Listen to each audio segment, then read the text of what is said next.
Good evening, everyone. My name is John Kieschnick. I'm chair of the Religious Studies Department and co-director for the Ho Center for Buddhist Studies.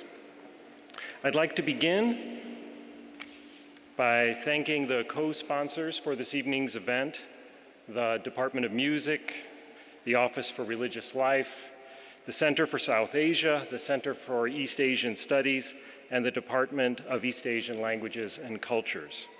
This evening's event caps 3 days of celebration of the 20th anniversary of the Center for Buddhist Studies here at Stanford.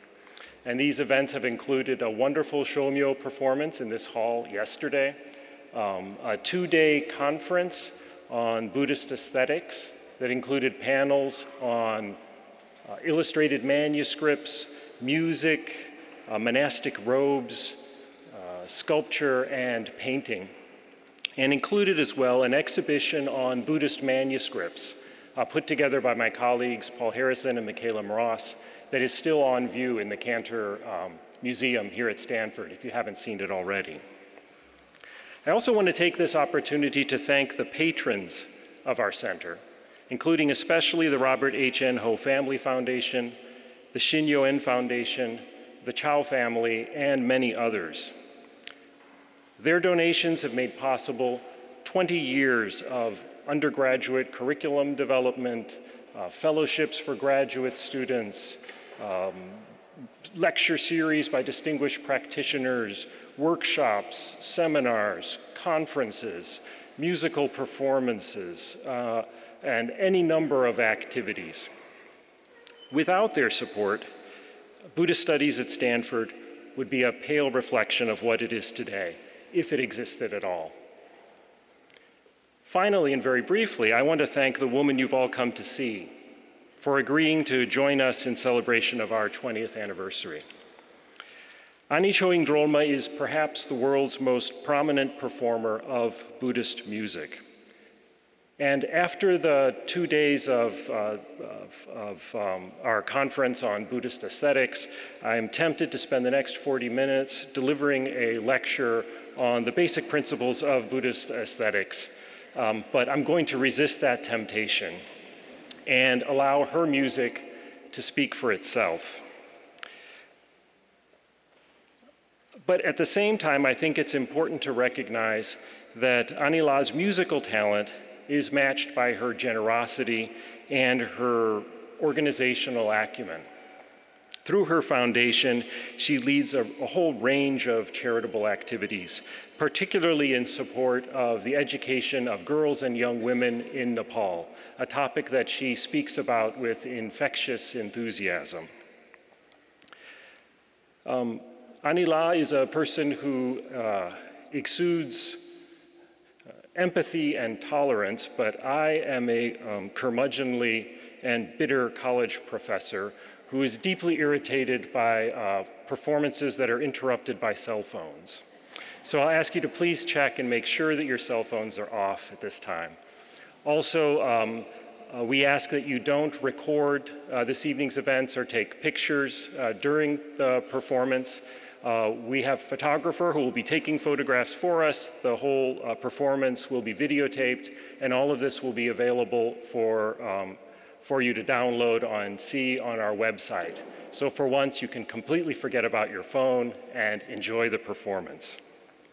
Without further ado, please join me in welcoming Ani Choying Drolma to the stage.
Good evening to all the venerables, my humble respect, and to all the dignitaries, the wonderful people from San Francisco, Stanford. Namaste. Okay, now I will try to explain a little bit about the songs. Though it is called songs, but it is not the kind of the song that we normally think of songs. So I'm sure you might have felt it is a unique meditational technique that we use in Himalayan Buddhism by uniting the mind with the sound of the mantra or the spiritual songs. Because our mind rides on a subtle energy of breath. So when we chant or recite or sing these mantras or the spiritual songs, it helps us to purify the negative energy in us and recharge us with the positive energy. And to sing these mantras and these spiritual songs in a melodious way is just a method that we use, because melody in general has an inherent ability to soothe a very disturbed mind. It is a language that we all can understand, regardless of the differences in our cultural background, the languages we speak, or places where we come from, or the different age group we belong to. Everyone can understand the language of music or the melody.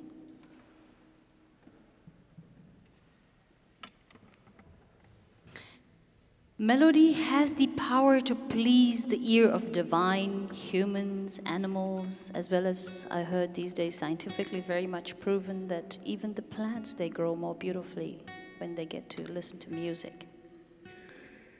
And I believe for such reason, in monasteries or in temples, in churches, all these temples and people where people worships, they use melodies and musical instruments to perform the prayer ceremony or the rituals.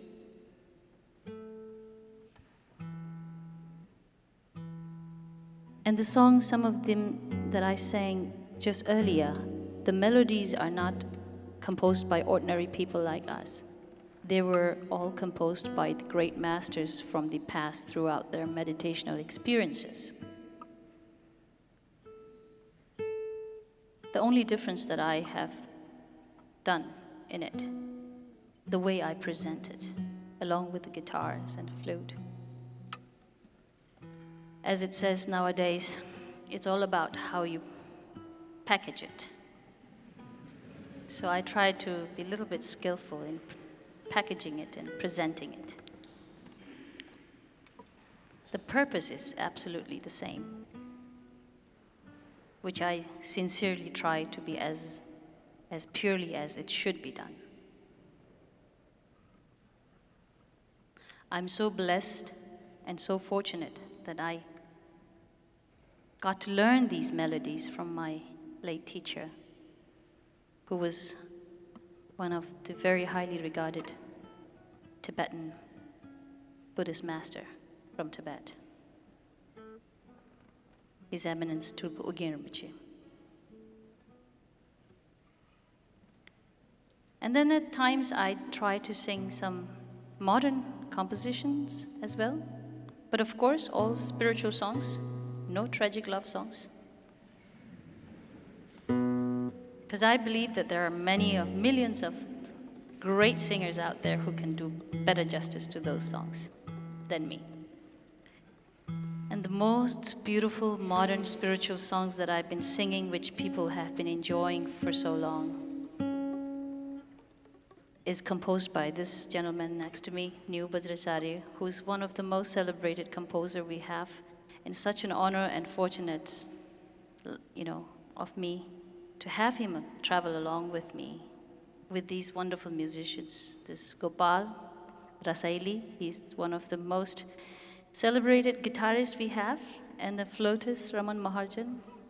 So these beautiful brothers, wonderful brothers that I have the opportunity to travel along and to offer my singing to people, whoever I meet or wherever I go. I truly feel blessed that I can at least offer a moments of bliss, I would say. At this stage, I have a little bit of a confidence to claim that I can offer this. So I hope you will enjoy that moments of bliss during this time when you listen to me. Now, this next song is a feast song. Oh, no, this is a new composition. It's in Nepali, called Batua. Batua word means traveler. I wish I can translate well the whole song, but I will try to translate a few lines. It says, traveler, I am a traveler. The path is my wealth. If my heart is clean and clear, the whole world becomes a beautiful garden for me. So that's what the song says.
माटै Madhuban बटुवा हुँ बटुवा बाटै मेरो धन बटुवा हुँ बटुवा बाटै मेरो धन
tare tu re soha. Om tare tu re soha. Om tare tu re soha. Om tare tu re soha. Om tare tu re soha. Om tare tu re soha. Om tare tu re soha. Om tare tu re soha. Om tare tu re soha. Om tare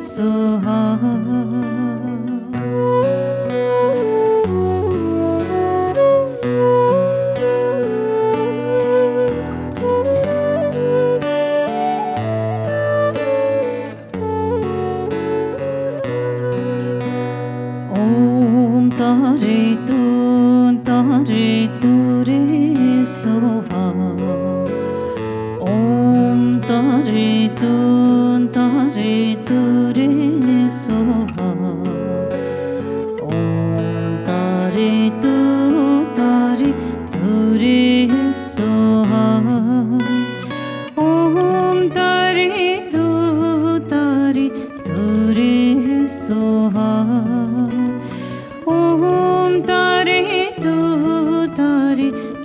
re soha. Om tare tu re soha. Om tare tu re soha. Om tare tu re soha. Om tare tu re soha. Om tare tu re soha. Om tare tu re soha. Om tare tu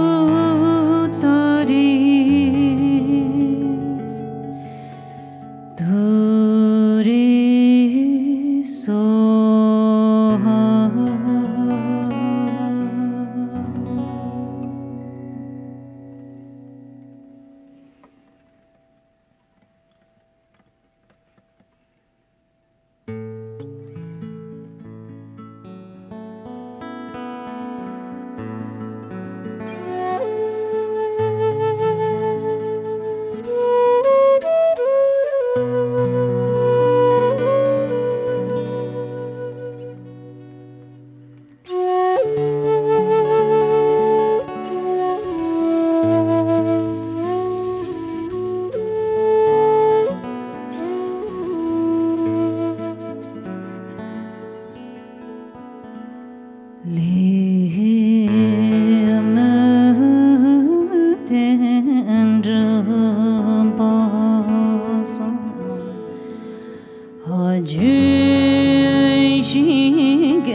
주의 람마인 길고를 하솔라 다다 손자한데 집어나 가자의 뱀바되게 안세지 렌지 양지 손대벌줄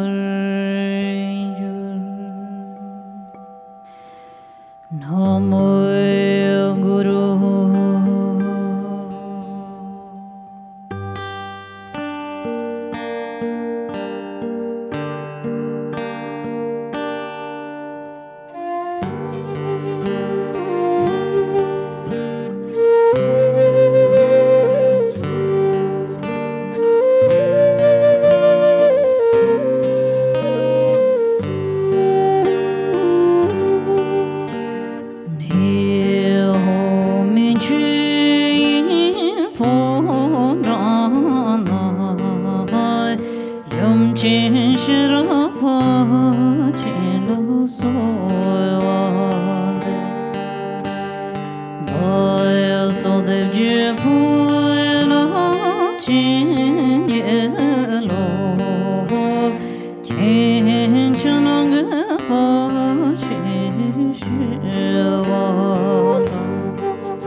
This last song was a song from a very profound Tibetan Buddhist practice called Chut.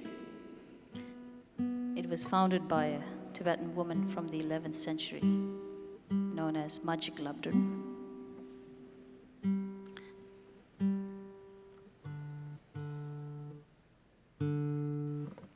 In this practice, there are so many beautiful melodies. It amazes me at times when I sing them. It is so beautiful. I wonder how did they really compose it? Normally it is performed along with a big drum and a bell. But I performed with a guitar and a flute.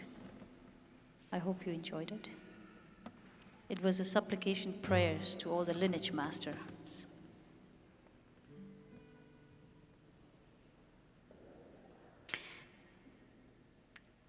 During the time when I was learning these melodies from my teachers told me a story about Machig Labdin. Would you be interested to listen to it?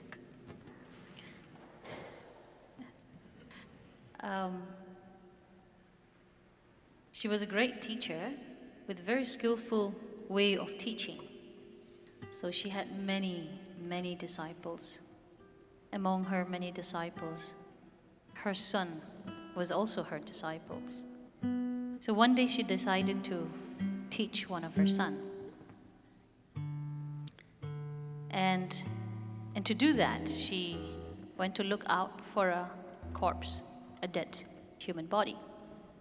Probably in Tibet it was easy to find because the tradition of the sky burial, you know.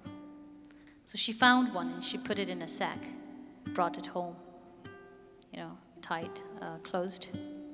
And she called her son and said, "Son, take this sack with you tonight. I would like you to make it your pillow tonight when you sleep." And when he asked what's in it, she said, "There's a dead goat in it." She didn't tell him there was a corpse in it. So as he was told that there's a dead goat, which is an animal we eat, he thought no problem. So he took that sack home and slept that night, making it his pillow. And he slept very well. The next day he came back to his mother, and mother asked him, "Did you sleep well, son?" And he said, "Yes." Then she had prepared another sack, actually, in which she actually had a dead goat in it. But when she gave it to him and said, "Here, take this sack today. There's a corpse in it. I want you to do the same thing as you did it with the previous sack. Make it your pillow tonight when you sleep." The moment when he was told there's a corpse in it, he was hesitant. But as she was not only the mother, but also the teacher, he had to obey her. So he took that sack and tried to sleep that night, but he could not sleep well. Whole night he turned around. And the next morning, he went to see his mother again, and mother asked him the same question. "Did you sleep well, son?" And he said, "No." And then she asked him, "Okay, open that sack, the sack that you were not able to sleep well with." And he opened it, and that was just a dead goat in it. Then she asked him to open the previous sack, the sack that he was able to sleep very well with. And that was the corpse.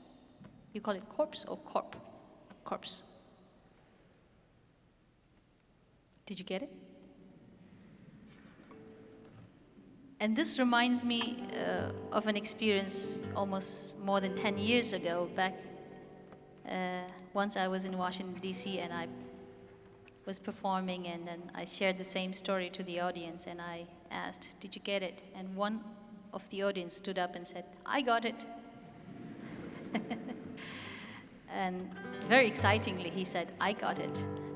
And somehow I wanted to know what he got. So I said, "What did you get?" And he said, "Well, that's pretty simple. It's just that you shouldn't trust your mother."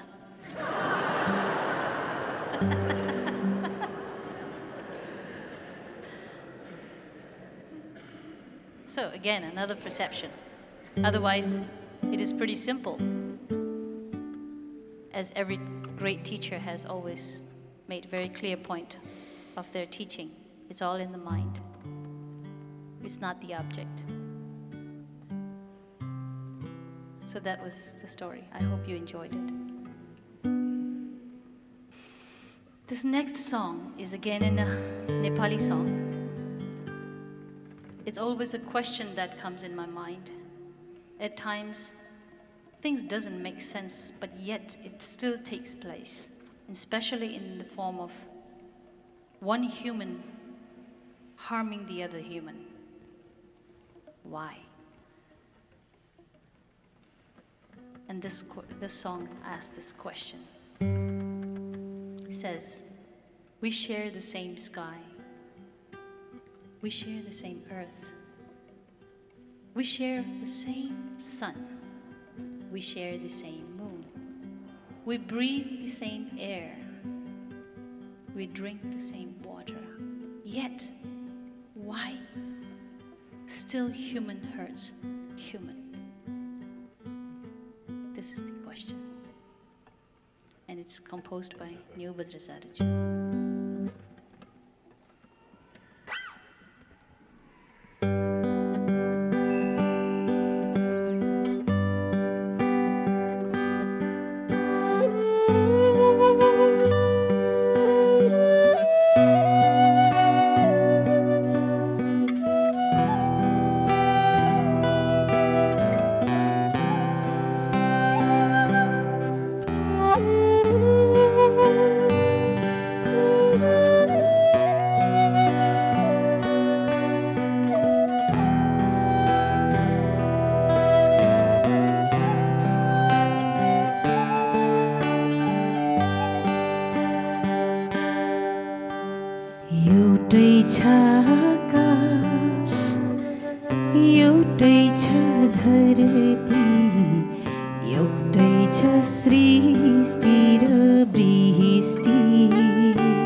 कहीं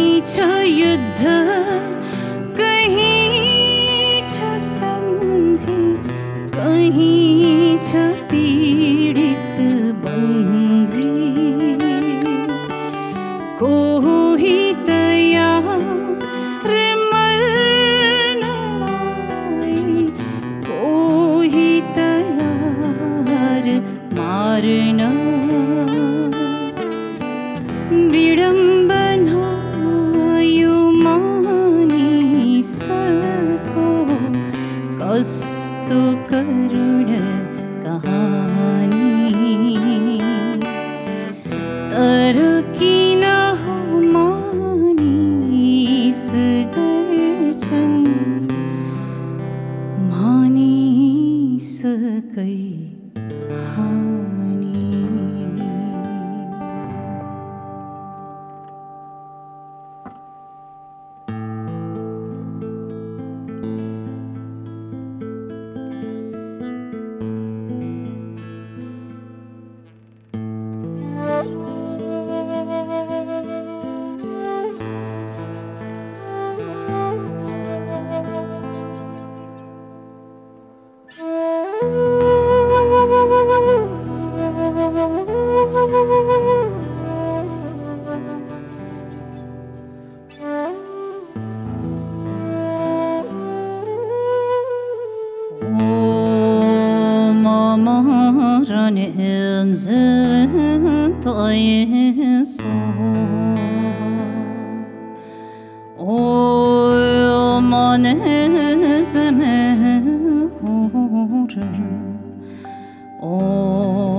언전하다도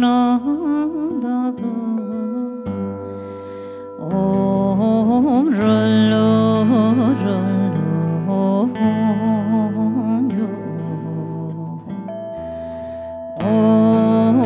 벤저선도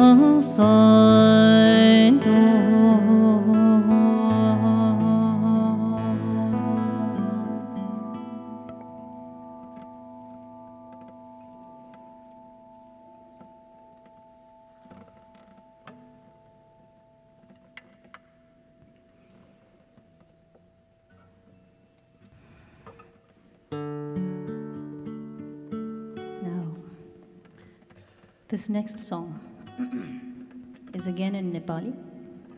Actually, this is the song that made me actually a pop star in Nepal. You can imagine a Buddhist nun, image of a Buddhist nun, and suddenly becoming a pop star. Very contradictional. There were people who thought I was a very bad nun. And then there were people also thinking that, wow, she can sing well. She should sing more. But for me, my aspiration to sing these modern spiritual songs was absolutely for the reason that as when I was young, following the path of Buddha, listening to the words of wisdom of Buddha helped me so much. When I was young, I was very unhappy. I was very angry. The reason why I really became a nun wasn't really because I was very devotional towards, becoming religious or spiritual or anything like that. It was just an escape that I saw from the life that I was living, which was horrible because of the domestic violence. The gender discrimination that I experienced in my family, starting from my family into neighborhood and to the whole society, was very ugly. So since very young age, I thought getting married would be the worst thing to do in life. So the only alternative choice that I found was to become a nun, because of our cultural belief, thinking that when someone becomes a nun, it's an honor for family. And family believes that, oh, she did something good. And for me, it was for me to escape that life. And I see the same kind of experiences that in many young people in my society, my country in Nepal. We claim very proudly that we are the country where Buddha is born. But many of our youngsters are not able to really connect to the Buddha's teaching. Because of the limited language barrier, all the monasteries are limited into the monastic language, the Tibetan scripts. The normal general language that we speak is Nepali. A lot of the youngsters are very frustrated due to the modern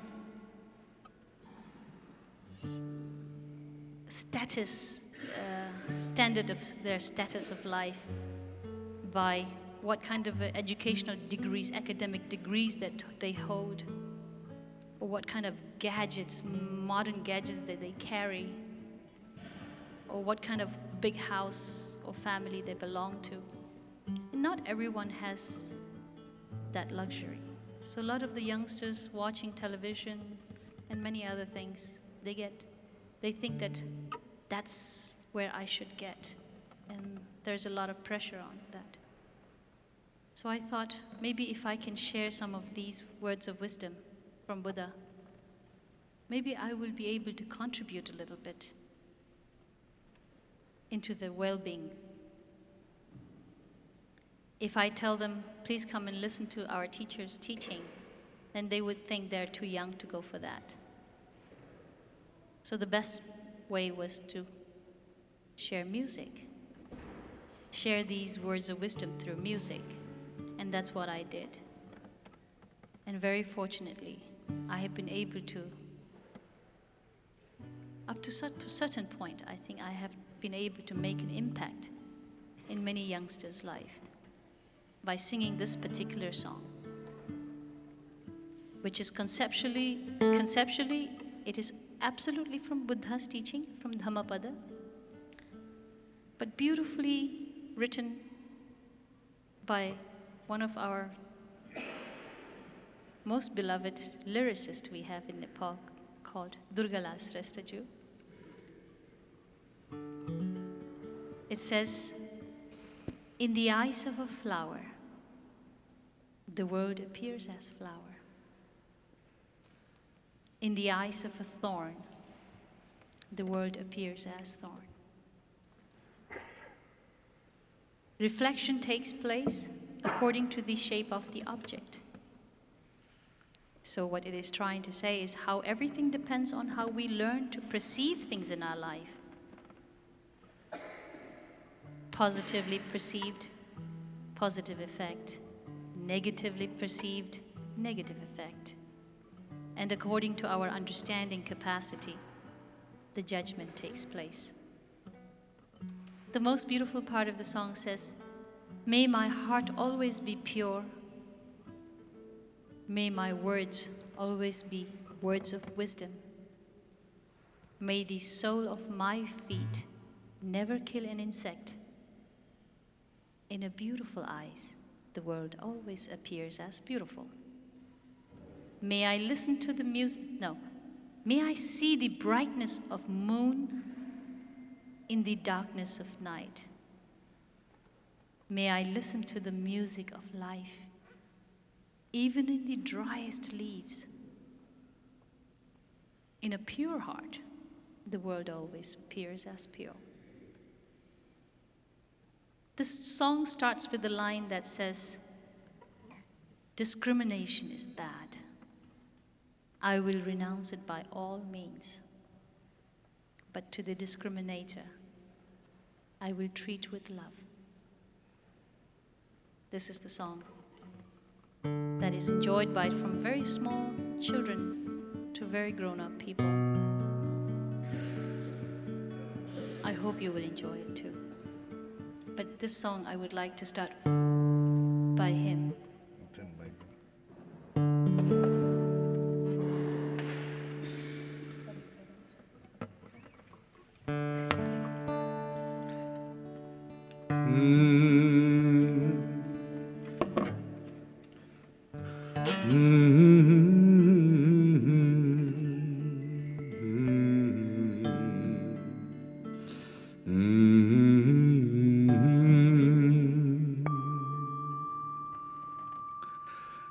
बैर भाव खराब हो, बैर भाव खराब हो, फाल्छु लडेर बैरीलाई हेर्छु म माया गरेर, बैरीलाई हेर्छु म माया गरेर। निर्मल मनमा खुल्छ है निर्मल संसार, काँडाको आँखामा काँडै संसार।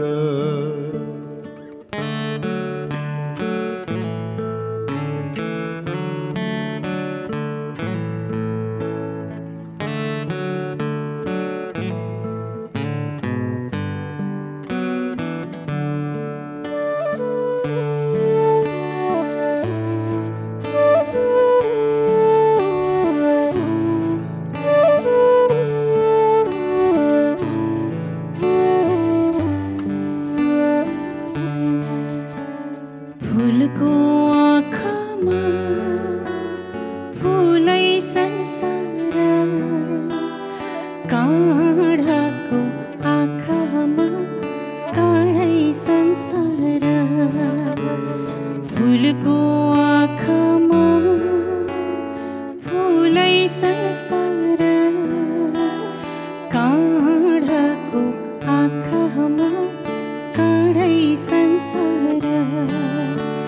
झुकिन्छ है छाया वस्तु अनुसार, काँडाको आँखामा काँडै संसार। फुलको आँखामा फुलै संसार, काँडाको आँखामा काँडै संसार।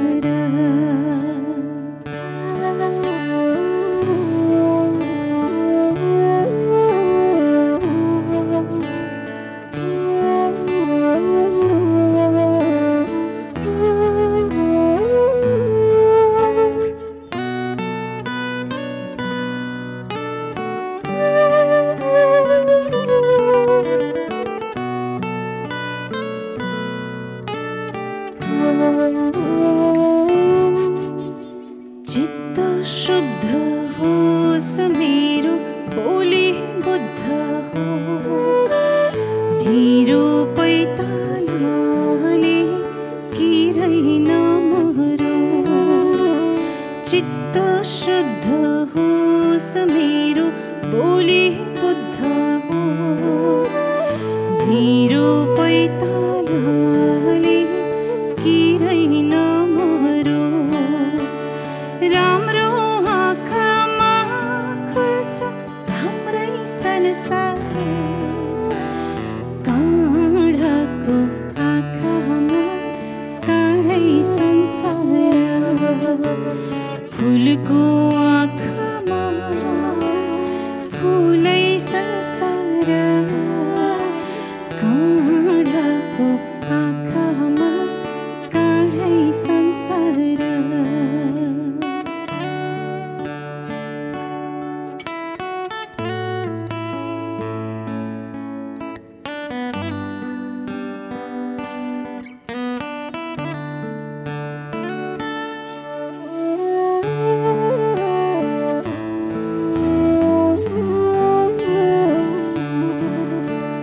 टह टह जुन देखौँ कालो रातैमा, जीवन सङ्गीत सुनौँ म सुख पातैमा।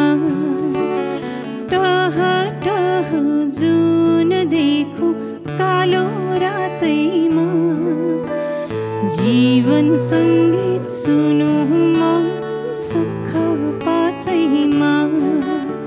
सँगलो मनमा खुल्छ है सँगै संसार,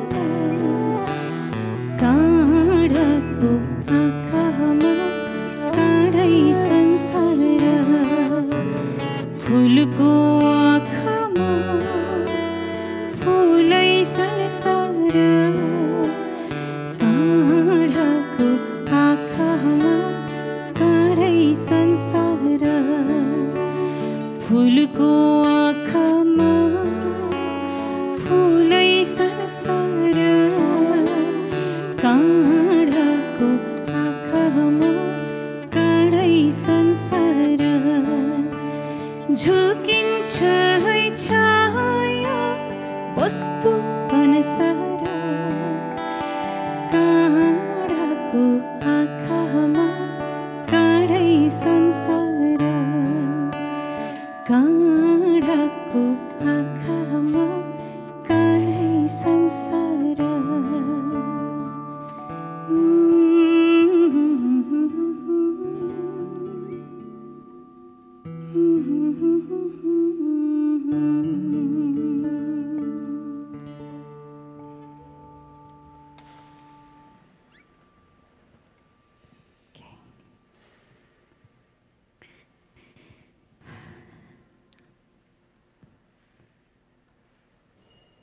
I'm trying to make sure that it stops at the right time, as I'm given the time.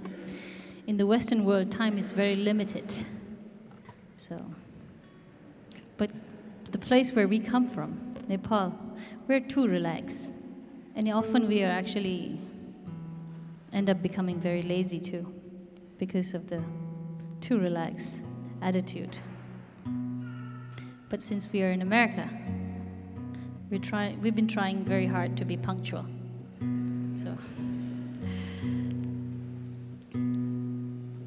So this is going to be last song, and I would like to invite you all to sing along with me. Would you be interested? Thank you. Because I always try to make sure that I ask the audience if they're interested. Otherwise, I once, long ago, in Germany, I performed in Munich. And after the concert, the host, the friend, was taking me back to the hotel and driving me back to the hotel. And suddenly she looked at me and said, "Ani, you should never ask German people to sing." I said, "Why?"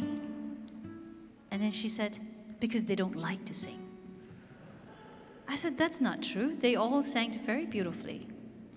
And then she said, "They're just being polite." So I hope you're not just being polite. Do you really like to sing? Thank you. As being a Buddhist nun myself, it's part of the very much culture, I should say. At times, my English is not as good as it sounds, so I have very limited vocabularies to express what I really want to say. At the end of any spiritual gathering takes place, we believe that we accumulate so much of merit, as in modern language, maybe positive energy, that has the potential to benefit all of us, including those even who are not here, if we learn to really sincerely dedicate the benefit to them as well. I was once asked by a little kid, not really kid, a little grown-up, but young friend, how is it possible to, really, be able to dedicate the benefit someone who's not with you, who you cannot physically, be in front of you? It was difficult for me to answer that because I'm not a very academic person. I always say this to people. Today, being in this highly reputed academic institute called Stanford University, I feel the most least educated I feel I am here. So trying to explain some of the things in front of you is a little bit embarrassing, I think, actually, because you are all professors, great scholars, highly intellectual people. Please forgive me if I sound like talking too much. But as there is a saying in Tibetan, when the stupid speaks, the intelligent learns. So please, please, please take it that way. So I tried to think about how to answer that question. Then I suddenly thought, oh my God, yeah. Then I said, do you use email? Do you use internet? And then she said, yes. Okay. How many addresses you can put in one mailing list? She said, many. Okay, let's imagine 1,000. You create a very beautiful New Year card, wishing them the best Happy New Year, the best thing in their life. You wish them. Send them your prayers, blessings, or however you put it. All you have to do is just create one beautiful card on your computer, and then you add all the mailing addresses of the people that you want to send this, wish them the Happy New Year. All you have to do is just click the send button. and those 1,000 people receives exactly the same card as you created, only once. And I said, probably similarly, that's how when we dedicate our merit or the best wishes to all and everyone, as in Buddhist language we call all these sentient beings, including oneself. Probably that's how it works. And the little one said, oh, I see. I was so proud of myself being able to explain that. So something like that. So please, I would like to request you, when we sing together, try to dedicate the positive energy that we shared today by the power of the blessing of all the Buddhas. May this chanting, this very popularly chanted mantra we have is Om Mani Padme Hum, be able to bless us all to be free from fear. And be able to enjoy the true happiness in life. And I would like to really express my deepest gratitude to everyone who invited me here along with my musician brothers. Thank you so much. It's an honor actually to be here. Irene, Tatiana, John, everyone, my deepest gratitude to you all for having us here to celebrate 20th anniversary of the Buddhist Studies Department. And Michael, thank you so much for making us sound good in this room. Wonderful sound guy. Such a jolly guy. Thank you. Where are you? Thank you, Michael. Okay.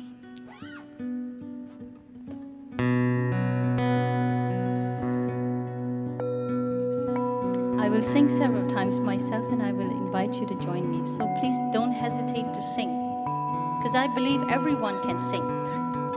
It's not necessary for everyone to sound like Whitney Houston or Madonna or anybody else. We can sound like us, you know, every individual has their own sound.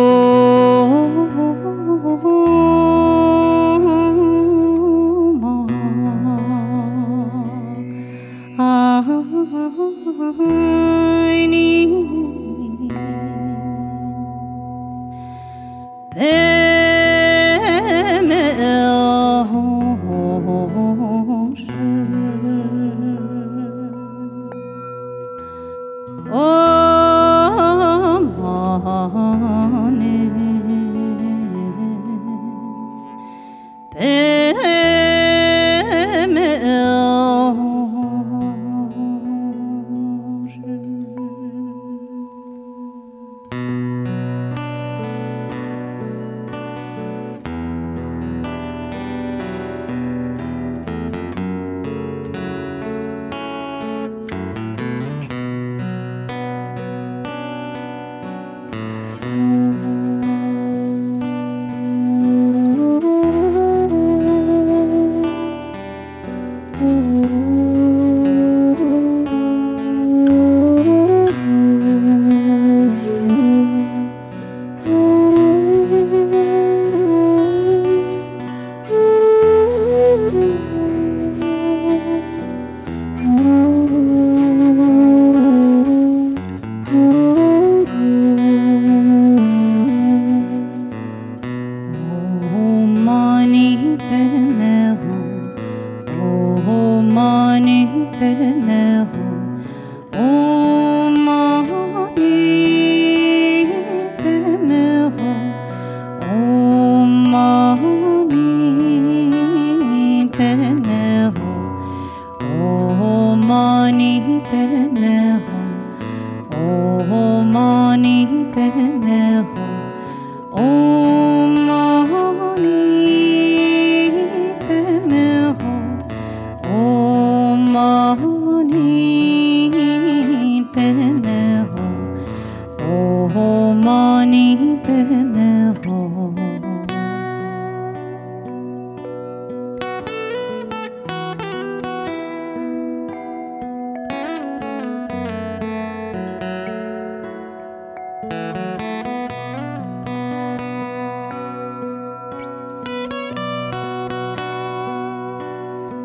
this time, please join everybody together.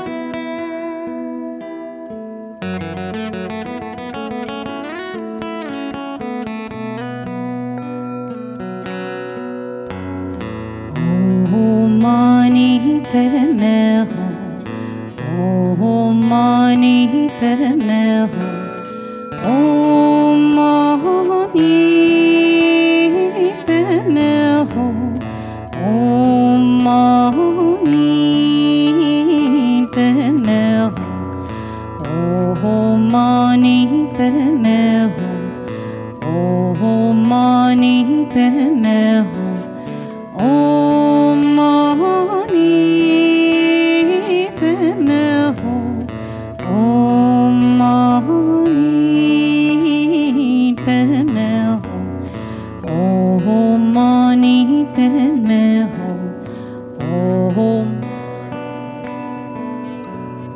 oh, mani पे मैं हूँ, mani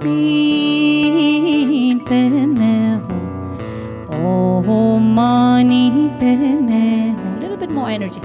Oh, mani pe, Great.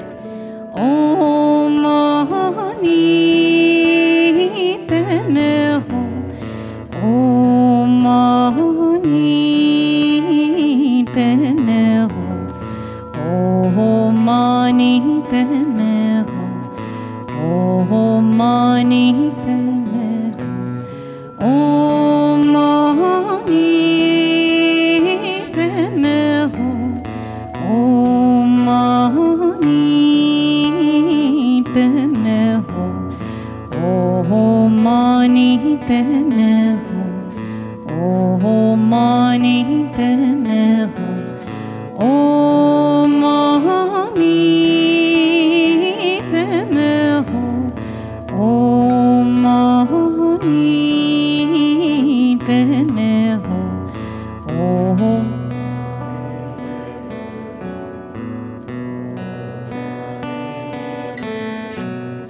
oh, mani पे मैं हूँ, oh,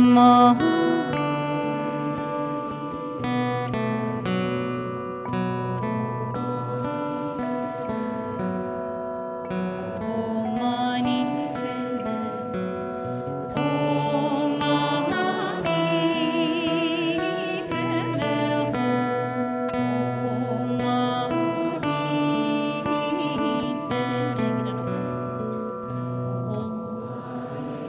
More energy.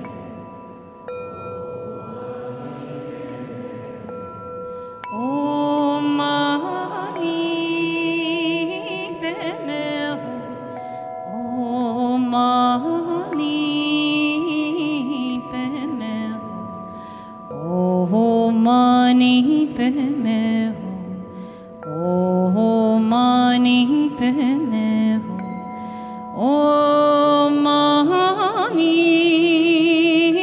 पे मैं हूँ, oh, mani पे मैं हूँ, oh, mani पे मैं हूँ.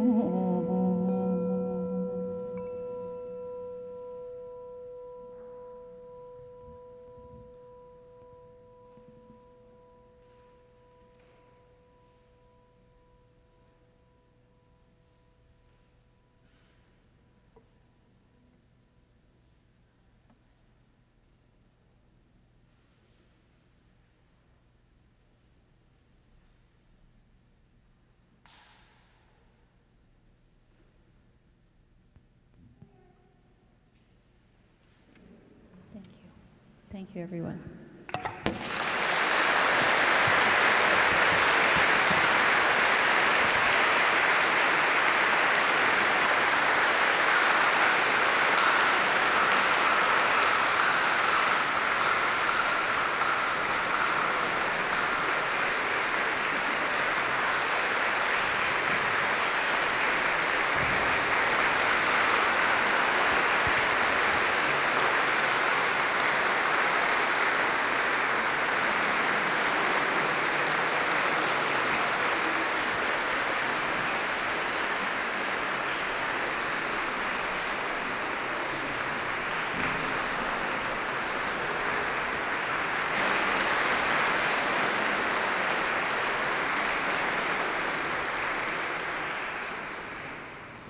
Michael? Okay, thank you.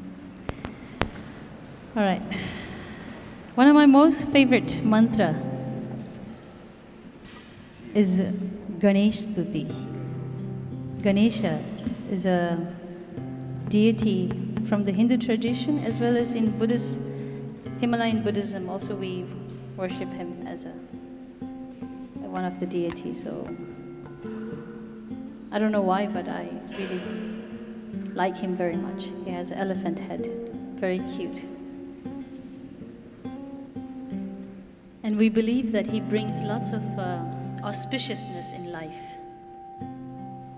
and good fortune as well, which every one of us wanted, good fortune in life. So I really wish you all the auspiciousness in life and all the fortune in life.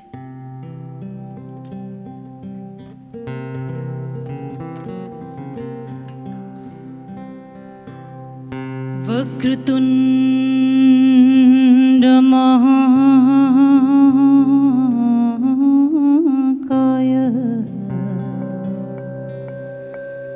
Surya Koti Samprabha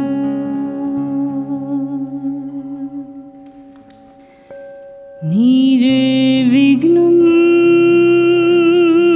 Kurmahi Deva Sarvakaryeshu Sarvada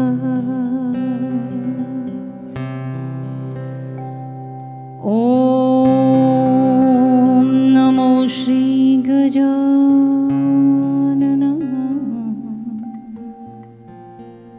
Shri Siddhi Vinayak Gajanana Jai Ashtavinayak Gajanana Mangalamurti